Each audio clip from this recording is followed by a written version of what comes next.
जय हिंद साथियों, आप सबों का आज के क्लास में हार्दिक स्वागत है। तो आज हम लोग महत्वपूर्ण 50 क्वेश्चन का डिस्कशन करेंगे जो कि काफ़ी ही लाभदायक होगा। तो चलिए शुरू करते हैं और ये बता दें कि यह सभी एग्ज़ाम के लिए काफ़ी महत्वपूर्ण होगा, चाहे बिहार एसआई हो, एसएससी हो, या फिर रेलवे हो, या फिर बीएसएससी हो, इंटर लेवल हो या सीजीएल हो। तो चलिए शुरू करते हैं।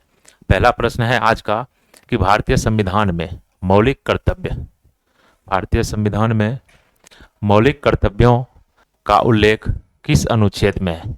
पूछ रहा है कि भारतीय संविधान में मौलिक कर्तव्यों का उल्लेख किस अनुच्छेद में है। तो यहाँ अनुच्छेद पूछ रहा है। तो सबसे पहले मौलिक अधिकार के बारे में हम लोग जान लेते हैं। तो मौलिक कर्तव्य के बारे में, तो मौलिक कर्तव्य यहाँ है। तो मौलिक कर्तव्य जो है हमारे संविधान के भाग 4A में है, भाग 4 के ए में। अब सवाल है कि 4 का ए है, 1 2 3 4 5 6 ऐसे करके चलता है, लेकिन ए है। तो मूल रूप से भारत के संविधान में मौलिक कर्तव्य नहीं था, मौलिक कर्तव्य मूल रूप से भारत के संविधान में नहीं था। इसे जो है 42वें संविधान संशोधन 1976 के माध्यम से भाग 4A एक अलग भाग में जोड़ा गया। और यह जो जोड़ा गया था सरदार स्वर्ण सिंह समिति की सिफारिश पर। किसकी सिफारिश पर? सरदार स्वर्ण सिंह समिति की सिफारिश पर यह जोड़ा गया था।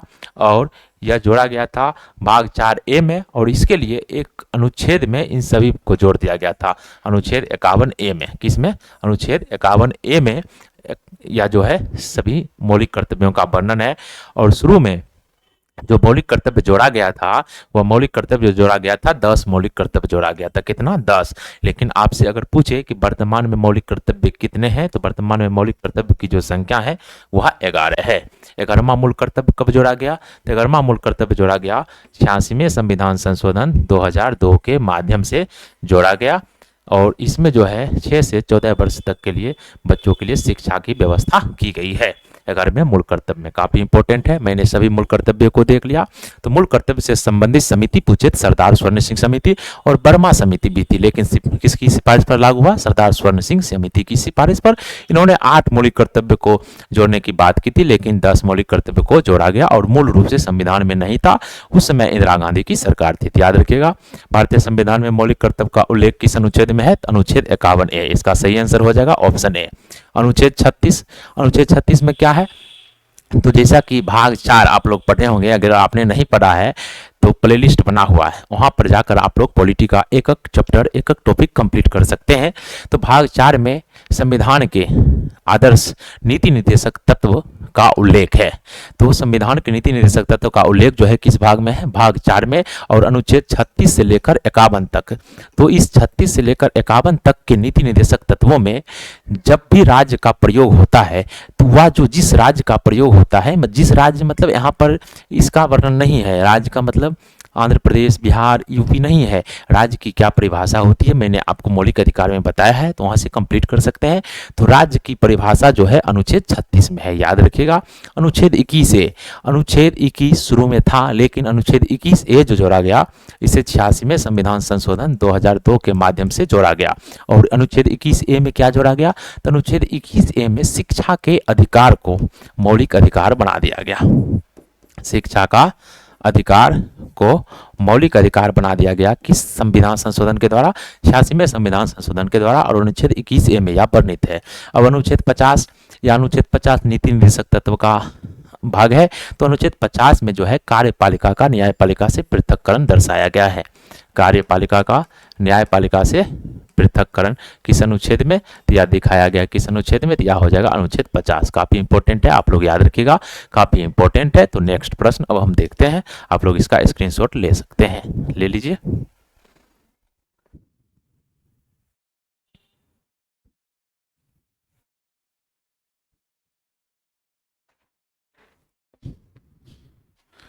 चलिए नेक्स्ट प्रश्न।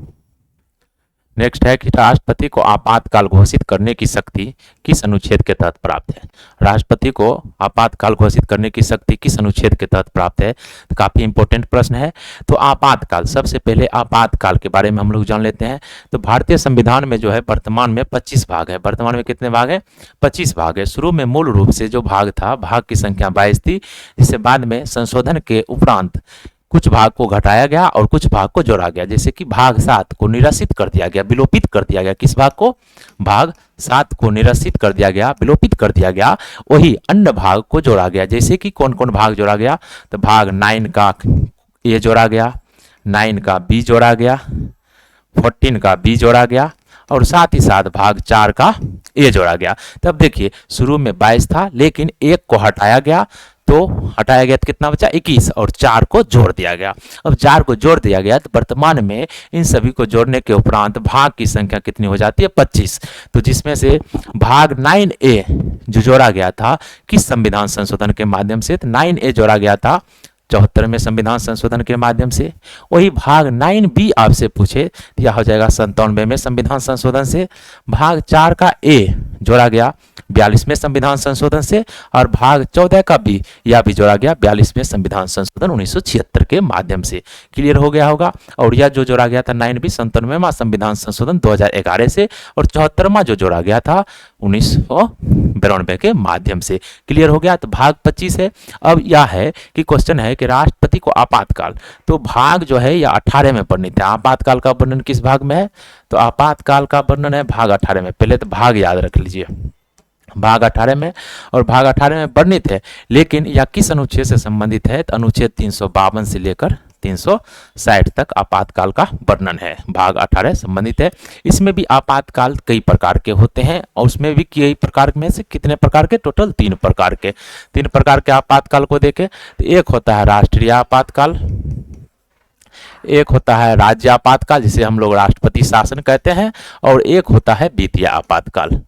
तो देखिए राष्ट्रीय आपातकाल अनुच्छेद 352 के तहत लागू होता है, राष्ट्रपति शासन 356 के तहत, और वित्तीय आपात का वर्णन जो है यह वर्णित है अनुच्छेद 360 में। और यह सभी भिन्न भिन्न कारणों से लागू होता है। जैसे कि अनुच्छेद 352 में राष्ट्रीय आपातकाल लागू होता है 3 कारण से, या तो युद्ध होगा, या बाह्य आक्रमण होगा, या सशस्त्र विद्रोह होगा, तभी लागू हो सकता है, अन्यथा लागू नहीं हो सकता है। अनुच्छेद 356 के तहत राज्य आपातकाल राष्ट्रपति शासन तभी लागू होगा जब राज्य की संवैधानिक स्थिति राज्यपाल को लगे कि राज्य की संवैधानिक तंत्र जो है विफल हो रहा है, संवैधानिक तंत्र का पालन नहीं हो रहा है। उसके बाद अनुच्छेद 360 देश की राज्य की वित्तीय स्थिति अगर गड़बड़ हो जाती है तभी यह लागू होता है। अनुच्छेद 352 के अनुमोदन के लिए संसद को 30 दिन के लिए अनुमोदन करना आवश्यक है, जबकि अनुच्छेद 356 में 60 दिन और 360 में भी 60 दिन। काफी इंपॉर्टेंट है, याद रखिएगा। तो चलिए अनुच्छेद 352 में राष्ट्रीय आपातकाल, अनुच्छेद 360 में वित्तीय आपातकाल, अनुच्छेद 368 में है, अनुच्छेद 368 में जो है संविधान संशोधन का वर्णन किस अनुच्छेद में किया गया है? अनुच्छेद 368 में संविधान संशोधन का वर्णन किया गया है। संविधान संशोधन जो है किस विधि से होगा, इसका वर्णन किस अनुच्छेद में है? 368 में। और संविधान संशोधन कौन कर सकता है? या कर सकता है सांसद। और अनुच्छेद 370 जो कि हटा दिया गया, इसमें जम्मू कश्मीर राज्य के लिए विशेष दर्जा का प्रावधान था। काफी इंपॉर्टेंट है। यहाँ तक में फैक्ट तो आप लोग निश्चित रूप से समझ गए होंगे। दिक्कत हो तो कमेंट बॉक्स में कमेंट कीजिएगा। नेक्स्ट प्रश्न, भारतीय संविधान का अंतिम व्याख्याकार कौन है? यहाँ पूछ रहा है भारतीय संविधान का अंतिम व्याख्याकार मतलब कि कोई भी मामला अगर फंसता है, क्योंकि भारतीय संविधान भाषा के हिसाब से काफी जटिल है, तो उसकी जो व्याख्या करता है वह व्याख्या कौन करता है? सर्वोच्च न्यायालय। अंतिम रूप से फाइनली उच्च न्यायालय भी करता है, लेकिन उच्च न्यायालय के फैसलों को पलटने की शक्ति रखता है सर्वोच्च न्यायालय। तो सर्वोच्च न्यायालय जो है अंतिम व्याख्याकार है। तो इसका सही आंसर हो जाएगा उच्चतम न्यायालय, जिसे हम लोग सर्वोच्च न्यायालय भी कहते हैं। संसद का काम क्या है? सरकार के टोटल 3 अंग होते हैं। जो सरकार है इसके 3 अंग होते हैं, एक कार्यपालिका, एक व्यवस्थापिका और एक है न्यायपालिका। तो अब देखिए कार्यपालिका व्यवस्थापिका को ही हम लोग विधायिका भी कहते हैं। व्यवस्थापिका या विधायिका काम है कानून निर्माण करना। कार्यपालिका का काम है कानून को लागू करवाना, और न्यायपालिका का कार्य है कि न्याय देना, या विवाद उत्पन्न हो जाए तो उसको निपटाने का कार्य कौन करता है? न्यायपालिका करता है। समस्या नहीं होनी चाहिए। तो चलिए यहाँ तक में दिक्कत नहीं होना चाहिए आप लोगों को। ठीक। अब देखिए यहाँ पे तो सांसद का काम क्या है, सांसद विधायिका का अंग है, तो यह हो जाएगा कानून बनाती है। प्रधानमंत्री कार्यपालिका का अंग है, राष्ट्रपति भी कार्यपालिका का, और उच्चतम न्यायालय न्यायपालिका का। क्लियर। नेक्स्ट प्रश्न, नीति निर्देशक तत्वों का उल्लेख संविधान के किस भाग में है? मैंने आपको पहले ही बता दिया कि भाग 4 में नीति निर्देशक तत्व। भाग 2 में किसका वर्णन है? तो भाग 2 में है नागरिकता का। नागरिकता का। भाग 3 में अगर देखें तो भाग 3 में है मौलिक अधिकार का। भाग 3 में विवाह मौलिक अधिकार का है, और भाग 5 में संघ सरकार का। भाग 5 में संघ सरकार का। क्लियर हो गया, दिक्कत नहीं होना चाहिए। नेक्स्ट प्रश्न, भारतीय संविधान में एकल नागरिकता का प्रावधान किस देश से लिया गया है? एकल नागरिकता का प्रावधान लिया गया है कहां से? तो ब्रिटेन से। एकल नागरिकता ब्रिटेन से। संसदीय सरकार भी लिया गया है ब्रिटेन से। संसदीय सरकार ब्रिटेन से। और मंत्रिमंडलीय प्रणाली तो यह भी लिया गया है ब्रिटेन से। परमाधिकार लेख यह भी लिया गया ब्रिटेन से। तो अन्य देशों से भारत का संविधान में अन्य कुछ प्रावधानों को ग्रहण किया गया है। तो यदि आपने संविधान के स्रोत का वीडियो नहीं देखा है तो वहां से जाकर देख सकते हैं। अमेरिका से क्या लिया गया है? तो मौलिक अधिकार लिया गया है। उपराष्ट्रपति का पद भी लिया गया अमेरिका से। ब्रिटेन से पहले ही क्लियर कर चुके हैं। कनाडा से संघीय व्यवस्था जो लिया गया है कनाडा के संविधान से लिया गया है। आयरलैंड से लिया गया है नीति निर्देशक तत्व। क्लियर हो गया। तो यहाँ एकल नागरिकता ब्रिटेन से, इसका सही आंसर। नेक्स्ट प्रश्न, अब देखिए नेक्स्ट प्रश्न जो काफी इंपॉर्टेंट है कि किस संशोधन द्वारा मतदान की आयु 21 वर्ष से घटाकर 18 वर्ष कर दी गई? तो मूल संविधान में जो है वयस्क मताधिकार का जो शामिल किया गया था, वयस्क उसी को माना गया था जिसकी उम्र 21 वर्ष से अधिक थी। लेकिन 61वां संविधान संशोधन 1988 के माध्यम से, कहीं कहीं 89 भी रहता है, के माध्यम से जो क्या कर दिया गया, 21 वर्ष से घटाकर वोट देने का उम्र 18 वर्ष कर दिया गया। तो इसका सही आंसर हो जाएगा ऑप्शन सी 61वां। अब 42वां संविधान संशोधन काफी संशोधन हुआ था जिसके कारण इसे लघु संविधान भी कहते हैं। काफी इंपॉर्टेंट। 73वां के द्वारा पंचायती राज को संवैधानिक दर्जा, पंचायती राज को संवैधानिक दर्जा जो दिया गया 73वां संविधान संशोधन के माध्यम से। वहीं यदि हम देखते हैं 44वां संविधान संशोधन के माध्यम से, तो संपत्ति के अधिकार को विधिक अधिकार बना दिया गया। संपत्ति के अधिकार को जो मौलिक अधिकार था वहां से हटाकर इसे कौन सा अधिकार बना दिया गया? विधिक अधिकार। विधिक मतलब कानूनी अधिकार बना दिया गया। क्लियर हो गया। तो चारों ऑप्शन को हमने देख लिया। इससे कई सारे और भी कर सकते हैं, लेकिन एक एक ही करते चले जा रहे हैं। चलिए नेक्स्ट प्रश्न, लोकसभा में अधिकतम सदस्यों की संख्या कितनी हो सकती है? लोकसभा में अधिकतम सदस्यों की संख्या जो हो सकती है 552, लेकिन वर्तमान में अधिकतम हो सकती है 550, क्योंकि दो एंग्लो इंडियन को जो अनुच्छेद 331 तक अगर इसकी उपस्थिति नहीं है, तो दो एंग्लो इंडियन को जो मनोनीत करने की शक्ति थी राष्ट्रपति की, उसे 104वां संविधान संशोधन के माध्यम से समाप्त कर दिया गया है, जिसके कारण अभी वर्तमान में अधिकतम हो सकती है 550, लेकिन 552 अधिकतम था। और वर्तमान में सदस्यों की संख्या पहले 545 होती थी, लेकिन वर्तमान में अब कितना होगा? 543। नेक्स्ट प्रश्न को देखते हैं। भारत के संविधान के अनुसार सरकार का मुखिया कौन होता है? सरकार का मुखिया कौन होता है? सरकार का मुखिया पूछ रहा है। तो भारतीय के संविधान के अनुसार सरकार का मुखिया कौन होता है? तो यह होता है राष्ट्रपति। कौन होगा? राष्ट्रपति। इसका सही आंसर ऑप्शन ए। नेक्स्ट प्रश्न, संघ लोक सेवा आयोग यूपीएससी के अध्यक्ष की नियुक्ति कौन करता है? यूपीएससी के अध्यक्ष की नियुक्ति कौन करता है? तो राष्ट्रपति की जो कार्यपालिका शक्ति है, राष्ट्रपति की जो कार्यपालिका शक्ति है, कार्यपालिका शक्ति के अंतर्गत यह आ जाता है विभिन्न पदाधिकारियों की नियुक्ति। विभिन्न पदाधिकारी की जो नियुक्ति की जाती है, यह किसकी शक्ति है? कार्यपालिका शक्ति है राष्ट्रपति की। उसी में प्रधानमंत्री की नियुक्ति कौन करता है? राष्ट्रपति। संघ लोक सेवा आयोग की के अध्यक्ष और सदस्य की नियुक्ति कौन करता है? राष्ट्रपति। वित्त आयोग के सदस्य और अध्यक्ष की नियुक्ति कौन करता है? राष्ट्रपति। तो क्लियर हो गया। भारत के मुख्य न्यायाधीश की नियुक्ति कौन करता है?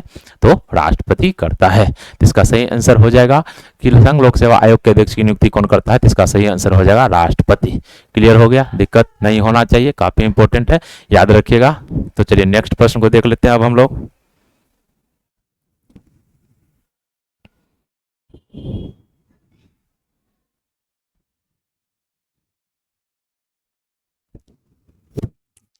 काफी इंपॉर्टेंट है। चलिए नेक्स्ट पर देखिए, अब सब्जेक्ट चेंज हो गया। इतिहास एक बार हम लोग पूरा रिवीजन कर लेते हैं जो 10 प्रश्न देखे हैं।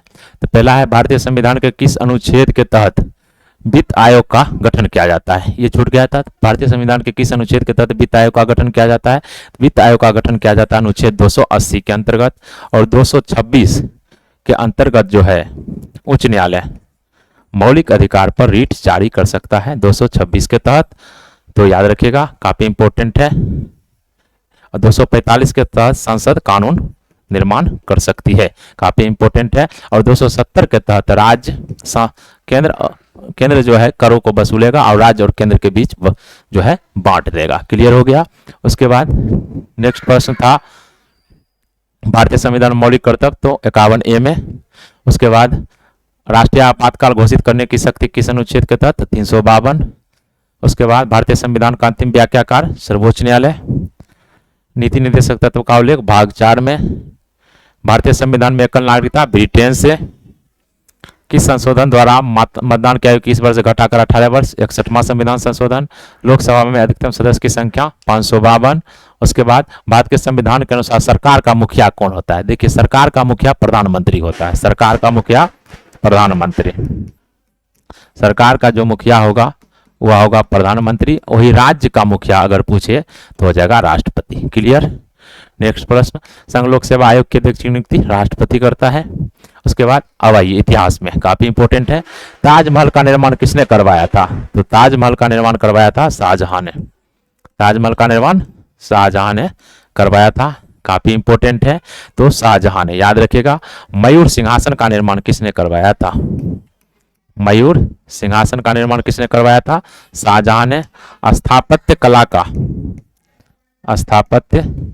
कला का स्वर्ण काल किसके काल को कहा जाता है? तो शाहजहां के काल को कहा जाता है, काफी इंपॉर्टेंट है। नादिर शाह ने भारत पर आक्रमण कब किया था? 1739 ईस्वी में भारत पर आक्रमण किया था। और यह जो मयूर सिंहासन का निर्माण शाहजहां ने करवाया था, मयूर सिंहासन को लूट लिया था। मयूर सिंहासन को लूट लिया था किसने? नादिर शाह ने।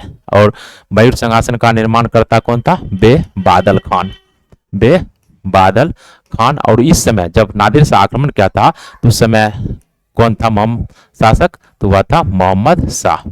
जहांगीर जो है चित्रकला का स्वर्णकार। चित्रकला का स्वर्णकार जहांगीर के समय को कहा जाता है। चित्रकला का स्वर्णकाल जहांगीर के समय को।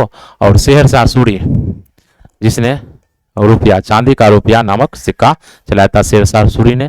शेरशाह का मकबरा कहाँ स्थित है?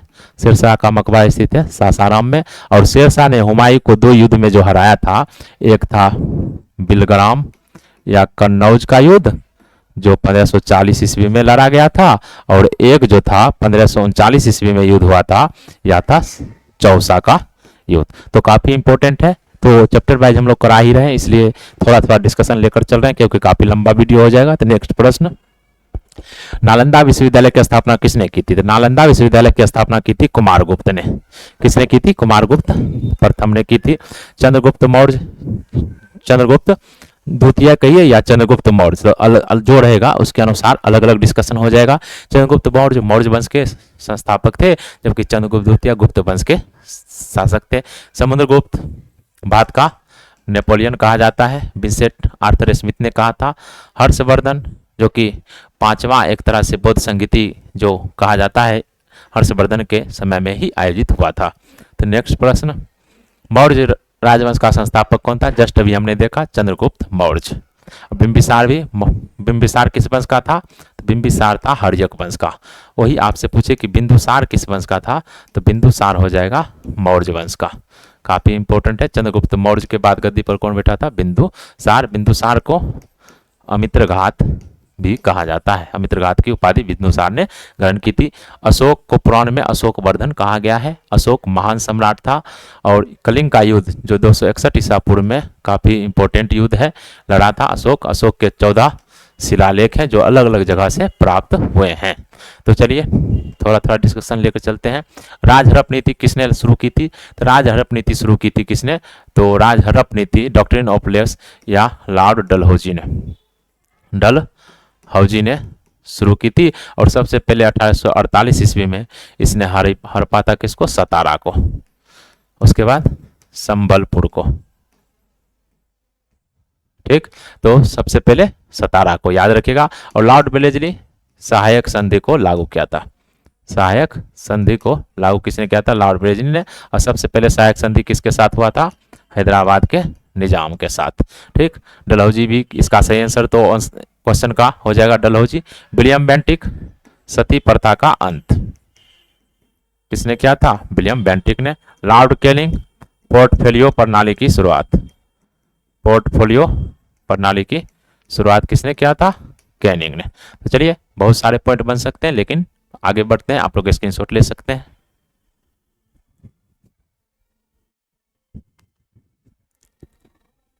नेक्स्ट प्रश्न,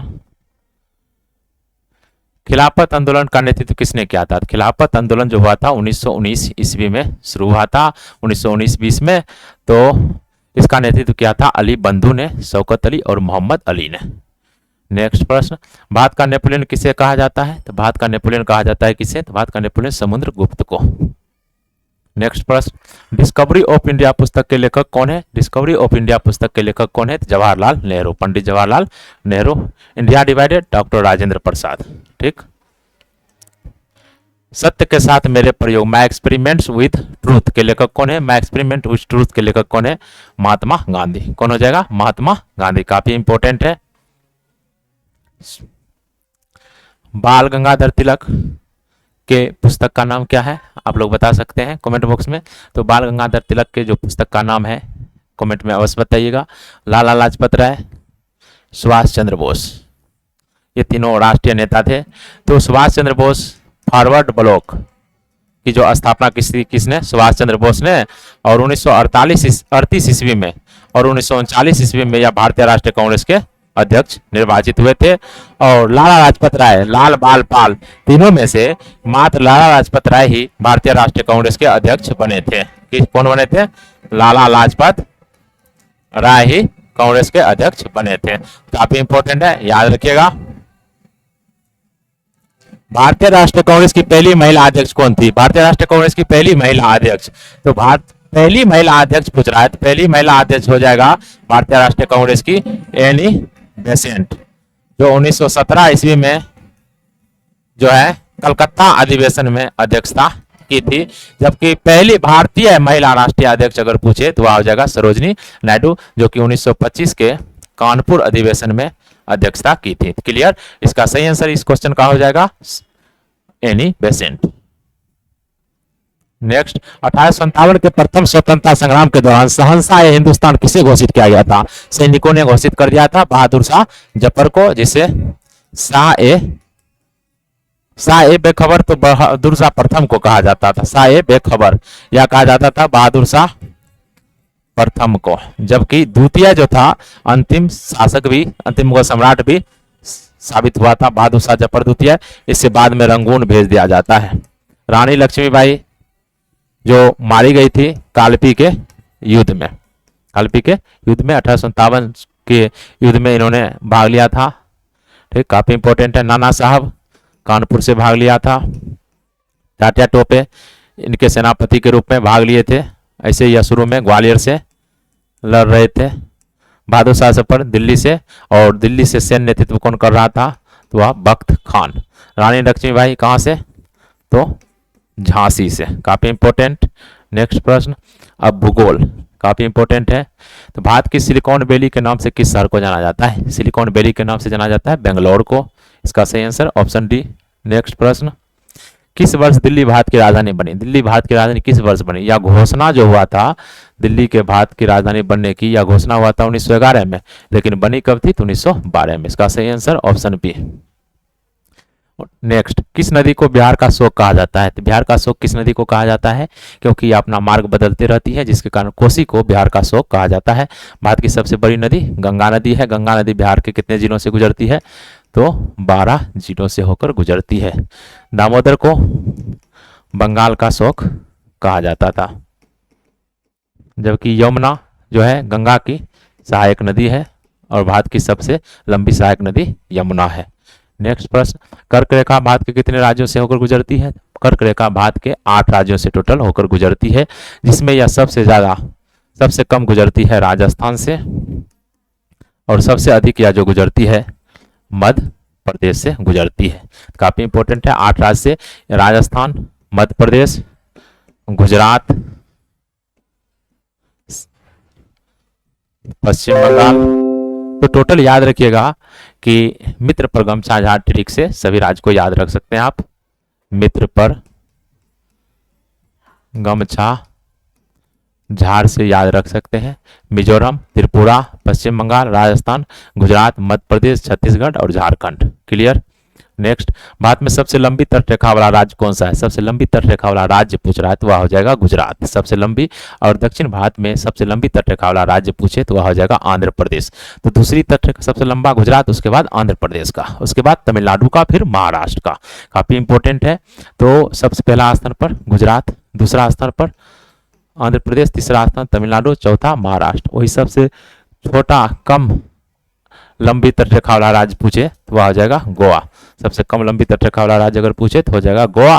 और सबसे लंबी तटरेखा वाला राज्य और केंद्र शासित प्रदेश में पूछे तो वह हो जाएगा अंडमान और निकोबार। अंडमान और निकोबार काफी इंपॉर्टेंट है। नेक्स्ट प्रश्न, विश्व का पहला मानव से मानव हृदय प्रत्यारोपण किस वर्ष किया गया? यह किया गया था 1967 में क्रिश्चियन हाइगेंस के द्वारा। हाइगेंस कहते हैं क्रिश्चियन बर्नार्ड के द्वारा। इसका सही आंसर ऑप्शन बी। नेक्स्ट प्रश्न, ड्यूस शब्द किस खेल से संबंधित है? काफी इंपॉर्टेंट है। ड्यूस शब्द संबंधित है किससे? बैडमिंटन से और टेनिस से। इसका सही answer option C. Next, Bharat में पहली पूर्ण जनगणना किस वर्ष हुई थी? देखिए, पहली बार भारत में जो जनगणना हुई थी वह हुई थी 1872 में। और किसके समय में? लॉर्ड मेयो के समय में पहली बार हुई थी। लेकिन पूर्ण जनगणना जो हुई थी वह हुई थी 1881 में, रिपन के समय में। इसका सही आंसर ऑप्शन बी। इसी से नियमित जनगणना की शुरुआत होती है। नियमित जनगणना की शुरुआत हर एक 10 वर्ष पर, जिसके कारण कहा जाता है 10 की जनगणना की शुरुआत किस वर्ष हुई थी? 1881 ईस्वी में। काफी इंपॉर्टेंट। नेक्स्ट प्रश्न, नीति आयोग ने किस संस्था का स्थान लिया है? NITI Aayog national institute transforming India की स्थापना जो हुई थी योजना आयोग के स्थान पर। और नीति आयोग की स्थापना कब हुई थी? 1 जनवरी 2015 को। जबकि यह जो योजना आयोग है इसकी स्थापना हुई थी 15 मार्च 1950 को। और योजना आयोग को समाप्त कब किया गया था? तो यह किया गया था 15 अगस्त 2014 को समाप्त कर दिया गया था। और योजना आयोग हो या नीति आयोग, दोनों के अध्यक्ष कौन होते हैं? तो अध्यक्ष होते हैं प्रधानमंत्री। काफी इंपॉर्टेंट है। वित्त आयोग अनुच्छेद 280 में वर्णित है। चुनाव आयोग अनुच्छेद 324 में वर्णित है। 324 से 329 में चुनाव के का वर्णन है। आरबीआई की स्थापना जो हुई थी 1 अप्रैल 1935 में। काफी इंपॉर्टेंट है। नेक्स्ट प्रश्न, विश्व मृदा दिवस हर साल किस तारीख को मनाया जाता है? विश्व मृदा दिवस हर साल 5 दिसंबर को मनाया जाता है। 5 जून विश्व पर्यावरण दिवस। विश्व पर्यावरण दिवस हर साल 5 जून को। 22 अप्रैल को विश्व पृथ्वी दिवस। विश्व पृथ्वी दिवस हर साल 22 अप्रैल को। और जनसंख्या दिवस, विश्व जनसंख्या दिवस कब मनाया जाता है? तो 11 जुलाई को। 11 जुलाई को। नेक्स्ट प्रश्न, अब देखिए साइंस से हम लोग प्रश्न करेंगे आगे का 10 प्रश्न। पीने के पानी में ब्लीचिंग पाउडर का उपयोग किस रूप में किया जाता है? पीने के पानी में जो ब्लीचिंग पाउडर का प्रयोग किया जाता है कीटनाशक के समाप्ति के लिए, कीटाणुनाशक के समाप्ति के लिए। नेक्स्ट, नींबू के रस का पीएच मान अपेक्षित रूप से क्या होता है? नींबू के पीएच मान, नींबू खाने में कैसा लगता है? खट्टा। नींबू का स्वाद कैसा होता है? खट्टा। तो वह होगा खट्टा। तो जब भी अम्लीय मान होता है किसी भी विलयन का तो वह होगा अगर अम्लीय विलयन, जैसे कि एक पैमाना है पीएच पैमाना जिसमें 0 से लेकर 14 तक का अंक है, बीच में है 7। और पीएच पैमाना का जो निर्माण किया था सोरेनसन ने। किसने? सोरेनसन ने। पीएच मतलब परसेंटेज ऑफ हाइड्रोजन। ठीक। तो अब देखिए 0 से 14, 7 से अगर कम होगा तो वह होगा अम्लीय। 7 से कम होगा तो वह होगा अम्लीय। और 7 से अधिक होगा तो वह होगा क्षारीय। और 7 से जैसे जैसे दूरी बढ़ते जाएगा क्षारीयता बढ़ते जाएगा। 7 से जैसे जैसे कम होते जाएगा वह अम्लीयता भी बढ़ता जाएगा। 7 से दूरी बढ़ेगा तो अम्लीयता बढ़ते जाएगा। 7 से जैसे दूरी बढ़ेगा क्षारीयता भी बढ़ते जाएगा। तब 7 पर जो होगा वह क्या होगा? उदासीन। 7 पर होगा उदासीन। क्लियर हो गया। तब देखिए नींबू का पीएच मान कितना होगा, 7 से कम। तो 7 से कम मतलब अम्लीय, 7 से अधिक मतलब हो जाएगा क्षारीय, 7 के बराबर मतलब हो जाएगा उदासीन। काफी इंपॉर्टेंट है। नेक्स्ट प्रश्न, धोवन सोडा को किस नाम से जाना जाता है? धोवन सोडा, धोवन सोडा कपड़ा धोने वाला सोडा को किस नाम से जाना जाता है? तो सोडियम कार्बोनेट। इसका सही आंसर हो जाएगा सोडियम कार्बोनेट। और सूत्र क्या होता है? Na2CO3 into 10H2O। Sodium carbonate. एक होता है सोडियम बाय कार्बोनेट NaSCO3, इसको हम लोग कहते हैं बेकिंग सोडा, बेकिंग सोडा या खाने वाला सोडा। इसका निर्माण होता है टार्टरिक अम्ल से। काफी इंपॉर्टेंट है, याद रखिएगा। तो सोडियम कार्बोनेट हो गया धोवन soda. Next baking soda just आ गया, को किस नाम से जाना जाता है? Sodium bicarbonate. इसका सही आंसर हो जाएगा। नेक्स्ट, लाल रक्त कोशिकाओं में श्वेत रक्त, लाल रक्त कोशिका आरबीसी और डब्ल्यूबीसी का अनुपात कितना होता है? हमारे शरीर में आरबीसी की संख्या अधिक होती है, डब्ल्यूबीसी की संख्या कम होती है। तो हो जाएगा 600 अनुपात 1 में। तो आरबीसी का हो जाएगा 600 और डब्ल्यूबीसी का 1 के रेशियो में होता है। पागल कुत्ते के काटने से कौन सी बीमारी होती है? पागल कुत्ता काटेगा तो रेबीज नामक बीमारी होती है, जिसे हाइड्रोफीबिया भी कहते हैं। परमाणु ऊर्जा के उत्पादन के लिए किस धातु का उपयोग किया जाता है? परमाणु ऊर्जा के लिए वर्तमान में किया जाता है प्रयोग किसका? यूरेनियम का। किसका प्रयोग किया जाता है? यूरेनियम का प्रयोग किया जाता है। ठीक। रक्त के थक्के जमने में कौन सा विटामिन मदद करता है? रक्त का थक्का जमाने में कौन सा विटामिन मदद करता है? तो विटामिन के। इसका सही आंसर के। डी सूर्य की रोशनी से प्राप्त होता है, सूर्य। सी एस्कॉर्बिक एसिड। ए को हम लोग क्या कहते हैं? विटामिन ए का रासायनिक नाम क्या है? तो विटामिन ए का रासायनिक नाम क्या है? विटामिन ए का रासायनिक नाम क्या है? और बी का क्या नाम है? सी का क्या नाम है? डी का नाम क्या है? के का नाम क्या है? तो सबसे पहले हम लोग, जैसे बी है, बी विटामिन बी जो है, बी में भी कई कॉम्प्लेक्स होते हैं, जैसे B1, B2, B3, B5, B6, B7। जैसे B1 का नाम क्या है? थायमिन। B2 का बायोटीन। B3 का थाइम। B1 का क्या है? राइबोफ्लेविन। क्या नाम है? विटामिन B1 का थायमिन। विटामिन B2 का राइबोफ्लोविन। ठीक। विटामिन B3 का वैसे ही, विटामिन B5 का, B6 का, B7 का। तो काफी इंपॉर्टेंट है। इन सभी विटामिन का एक बार रासायनिक नाम आप लोग देख लीजिएगा।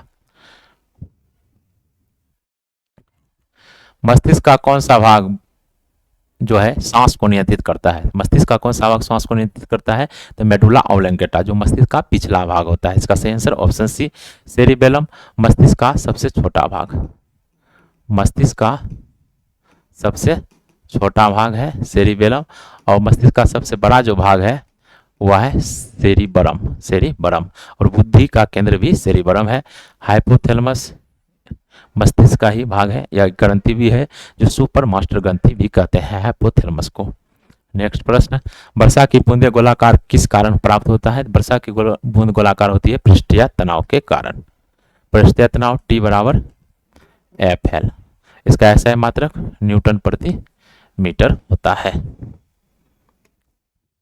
देखिए अब इकोनॉमिक्स से और हम लोग जनरल अवेयरनेस से जानकारी लेंगे।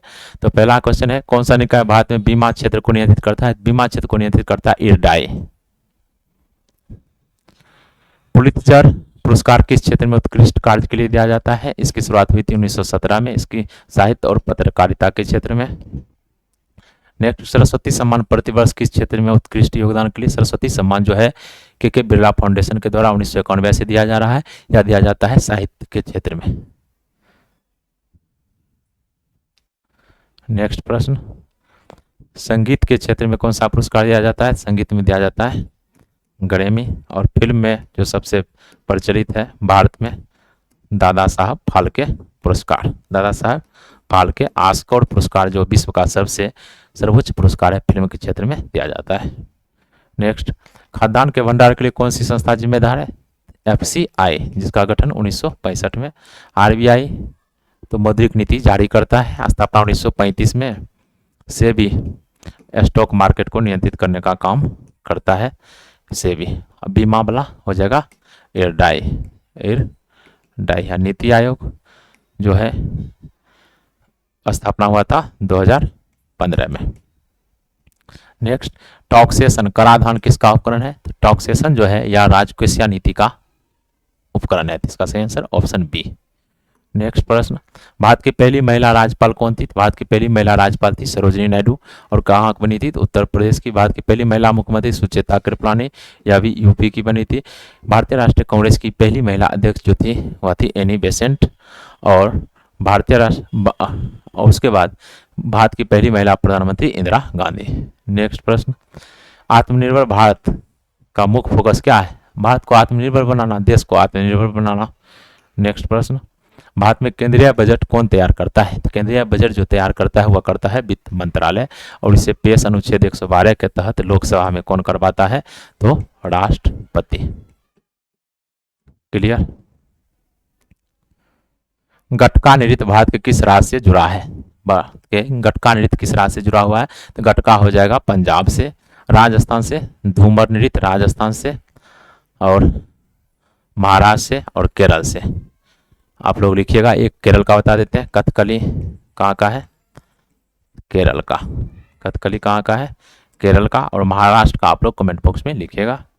नेक्स्ट प्रश्न, रण उत्सव किस राज्य में पर्यटन को बढ़ावा देने के लिए आयोजित किया जाता है? तो रण उत्सव किस राज्य में पर्यटन को बढ़ावा देने के लिए आयोजित होता है? तो रण उत्सव जो होता है गुजरात में। कहाँ पर? गुजरात में। काफी इंपॉर्टेंट है, इसका सही आंसर ऑप्शन बी। नेक्स्ट प्रश्न, चलिए इस तरह से जो है आज का क्लासेज यहीं पर एंड होता है। आप लोग जितने भी एसएससी वाले हों, चाहे बिहार एसएससी वाले हों, रेलवे वाले हों, बिहार एसआई वाले हों, इस वीडियो में अगर कोई समस्या या त्रुटि रह गया हो तो आप लोग कमेंट बॉक्स में अपना कमेंट कीजिएगा, सलाह दीजिएगा। और हो सके तो वीडियो को ज़्यादा से ज़्यादा शेयर करने का प्रयास कीजिएगा, जिससे डेली एक प्रैक्टिस सेट लाया जा सके और ज़्यादा से ज़्यादा डिस्कशन कराया जा सके। इससे भी ज़्यादा डिस्कशन चाहिए तो आप लोग कमेंट बॉक्स में कमेंट कीजिएगा। मात्र 10-15 प्रश्न लेकर आएंगे, 20 प्रश्न, और 1.5 घंटे डिस्कशन करेंगे। काफ़ी आपका सिलेबस कंप्लीट हो जाएगा, लगेगा कि हाँ काफ़ी रिविजन हो गया है। धन्यवाद।